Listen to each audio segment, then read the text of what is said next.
నమస్తే అండి, అందరూ బాగున్నారా? నేనండి మీ లైఫ్ ఇన్ గల్ఫ్ తెలుగు అబ్బాయిని. ఈ మధ్యన 2 సినిమాలు ఒకటి రిలీజ్ అయినాయి, చూసారా? మన గోదావరి చాలా బాగున్నాయండి. కమిటీ కుర్రలు అయితే మన 90s కాలానికి తీసుకుపోయింది, చాలా బాగుంది. సీమ అవి కూడా మన గోదావరి నేటివిటీ, మన కోనసీమ అందాలు, ఆ పల్లెలు, ఆ చేలు, ఆ చెట్లు, చాలా బాగుంది. నాకైతే చాలా నచ్చినాయి. మీరు కూడా చూసారా? ఒకవేళ చూడకపోతే కనుక వెళ్ళండి, కంపల్సరీ వెళ్ళండి. ఒకసారి చూడాలంటే మళ్ళీ మళ్ళీ చూడాలనిపిస్తుంది. చాలా బాగున్నాయి. నాకైతే చాలా మనసుకి హత్తుకున్నాయి, ఎందుకంటే మేము 90s బ్యాచ్ కదండి. మాకైతే చాలా నచ్చినాయి.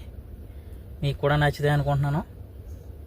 ఎవరైనా చూడాలని ఉంటే వెళ్ళి చూసిరండి. అలాగే మన ఛానల్ సబ్స్క్రైబ్